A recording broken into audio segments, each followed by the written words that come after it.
Chris and Brandon with the Kabuki Strength team, working on firing up the glutes with our glute activation series.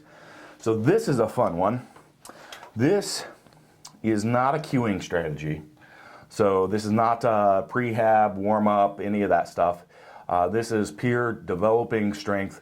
We call it a BandBadGirl. And Brandon's gonna sit here, he's got this band right on the knee. You could go right below the knee, whatever feels comfortable for you. And from here, we're gonna work on moving the heels out into basically your squat position, sometimes possibly even a little bit wider than your squat position, but not too far. And I'll show you how to find that right position here in a second. So Brandon's gonna open up his knees as hard and wide as he can. Now notice, as he does that, he has to drive down here, and he's pushing out here. This is exactly the concepts in our advanced rooting techniques, right? To get proper firing. Funny how that works. And you can just see that come into play. So if you're doing these and the knees are inside the heel, like right here, your feet are too wide. So we want to be able to extend hard. And there's always more, right? Give me more. Yeah, see, there's always more. Okay, so now that last little bit, that fired up, didn't it? Oh yeah, it did. Yeah, so that's where the money spot is at. You got to find it and know that it's there. So remember, there's always more. We like to do this for pretty high reps and a lot of reps. So 3 sets of 30 for 90 reps. I like to see 100 reps personally, so maybe 4 sets of 25. Your first reps, this band needs to be pretty light. So it's not going to start burning until you get towards the end of those repetitions. Sometimes it can be great to actually do a little bit of a pause like Brandon was doing. So I'll come out, pause for a second, then come in.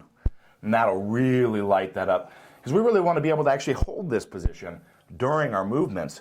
Again, he's got beautiful grounding as he's doing this. So this is a great tool for working that.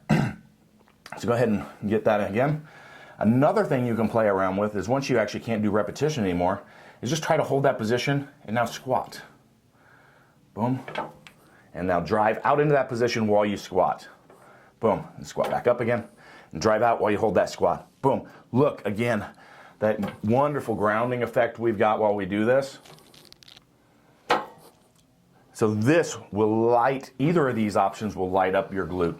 They both hit pretty similar way. Reps and sets and reps are going to be around the same. So Brandon, you got any additional input on this? Oh, I think you covered it. This is like you said, it's probably not something that you need the heaviest band to start with, especially if it's your first time. I think starting out, quality over quantity for sure with something like this. But I only use one band heavier than this myself. Yeah, you don't need much. You don't need much, and it is an awesome tool to gauge right to left engagement. And if you have problems in that. This is great. You would want to put it in as a finisher on your workout. So you're not going to want to do this before doing other core-based movements, or do a couple days after. Do it. You could hit it 2 or 3 times a week if you want to. If it's a weak area for you, if you got some glute firing, or it's an area you just want to bring up. So those can be done on any of your off or assistance days. It's a great movement you can actually do at home. Like you got a band and a couch or a kitchen chair. Yeah.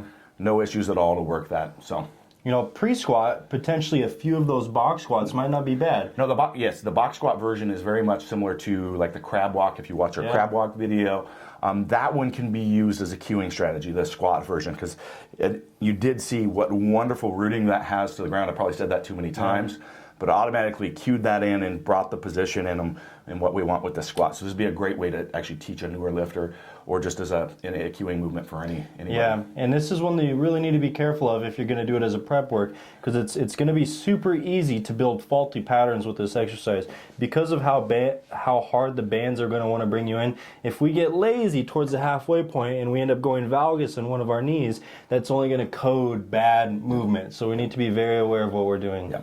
And this is actually a good tool to use if you're using it in the squat pattern. And we do this fairly frequently with some new people that are caving and going valgus on the knee, is we'll use a light band, probably lighter than this, just enough to cue the movement. And we'll have that on all their warm-ups while they do the squat with barbell squatting to cue those patterns. But you need to watch them really closely, because unless they're nailing that pattern and it's turning everything on, you want to kill that. But that's actually pretty common. I know a lot of gyms do that. basically using reactive neuromuscular training, so RNT, band RNT, to turn the glutes on.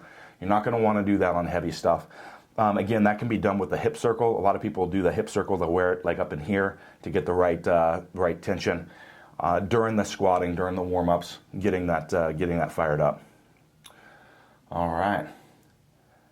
Have fun hanging out with the bad girl and growing some glutes.